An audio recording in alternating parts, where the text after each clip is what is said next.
everybody, welcome back to In the Gutters. I'm Wade. This is the weekly comic book haul, starting out with West Coast Avengers number 10.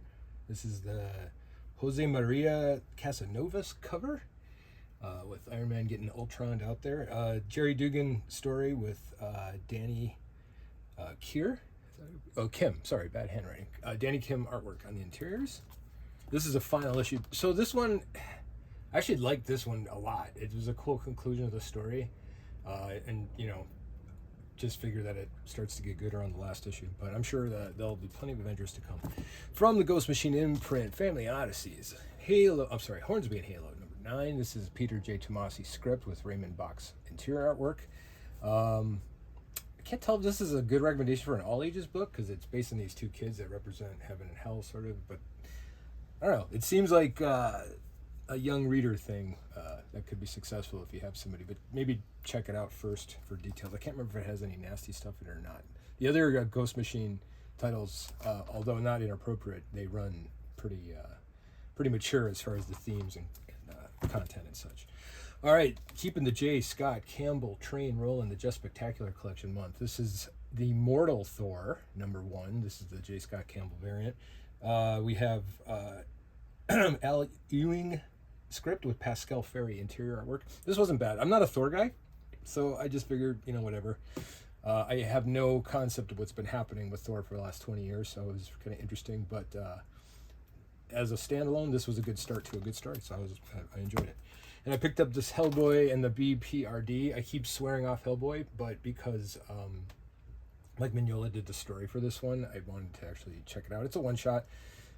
Professor Harvey's gone. It's what you think it is, but it's cool. So Giuseppe Manunta did the interior art, but Mike Mignola did the story for this one.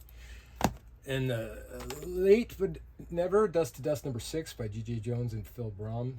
This is kind of a cool story. It's a Dust Bowl murder mystery, sort of slice of life thing. I think it's an 8-issue story, perhaps 7. We're getting close to the end. This dude shows up in this issue, and I don't know what the hell he's doing, so I gotta read the next one. So we're bringing on the bad guys with Dormammu. This is the J. Scott Campbell variant featuring Doctor Strange. This is what's credited for 2 stories. Alex Panknadel scripts and Javier Pina did the first story, and then Mark Guggenheim with Michael, I think it's Saint Maria is how you pronounce it.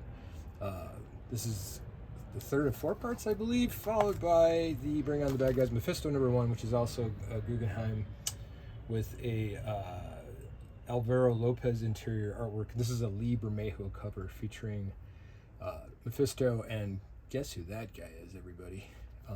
These Bermejo covers are pretty spectacular.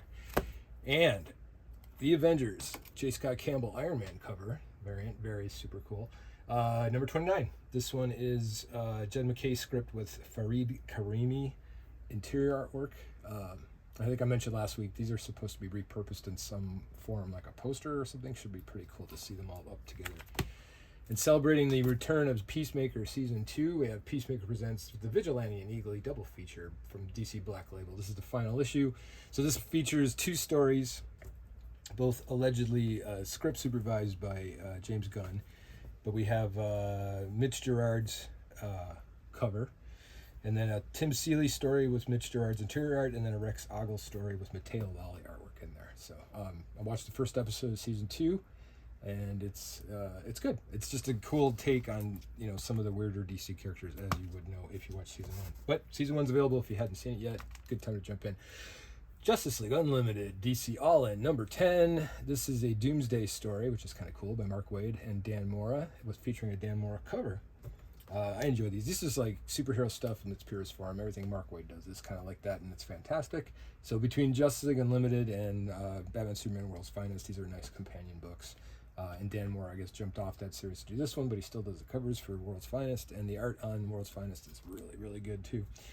Speaking of good art, this is Robin and Batman. Jason Todd number 3. This is the final issue of a 3-part series. Prestige format, squarebound by Jeff Lemire and Dustin Nguyen. This is really good. If you didn't get the first 2, I'm sure this will come out in a little collection. I think this is the 3rd Batman story they did teamed up, or Batman and Robin.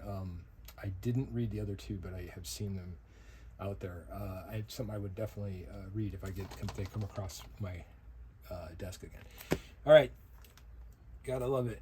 Geiger, number 17. This is a Jeff Johns. I know there's a lot of artists in this. Eduardo Pansica, Gary Frank is on this one. There's like a epilogue that has different artists from the main story, and so I've been enjoying this since Jump Street. This is number 17, and of course, because I like it so much, I'm getting the variant covers, which this one's kind of cool and painterly. And coming from the animation world, it's a 3-point turn, which is kind of cool. So they always do some really interesting stuff. I have like a bajillion Geiger comic books now because I get at least 3 of every one. So what is that? I'm hitting over 50 now, if my math is correct. Probably isn't, but that's why I read comic books and don't do math. All right, so this is fun. I went back and at my LCS, I ordered the trade from Beneath the Trees Where Nobody Sees because I didn't read that. Number 1 hooked me, so I ordered the first book. I want to read it.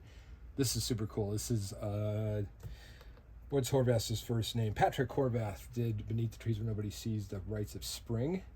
And, you know, it's basically from what I can tell right now, it's a story about a serial killer. So it's pretty cool because it's all in this like very childish, anthropomorphic style, which gives it an extra layer of creepiness. And going back to arguably, what did I say? Well, Absolute Wonder Woman, best comic book of 2025. Then I thought about Battle Beast, and then I think about these Ed Brubaker, Sean Phillips stories. These are fantastic, and I think, if I read correctly, is this what it says? Yeah, Criminal is soon to be seen on Prime Video. So, the Criminal imprint from all the Brubaker stories is cool, following the, what is this name? Not Justice. Is it? Lawless. Tracy Lawless. So the Lawless family, it's like over the course of generations, all crime stuff. Characters are reoccurring, but in different time frames, and it's just brilliant. So if you haven't read any of these, the criminal like side of this stuff, because I think they've written like 40 graphic novels by now, but the Criminal series is really good. This one's never disappoints. This takes place in kind of like old Hollywood. It's always a cool environment, and you start to feel for the criminals, which is always weird. But the characters are so really, you know, they're flawed, but they're well written and relatable, believe it or not. So big thumbs up for this one. So this is, you know, the hardcovers run about $30. Yeah, it just came out this week. So I guess that's it. So go out and get this book, and I'll have more comics next week. Until then, keep your mind in the gutter.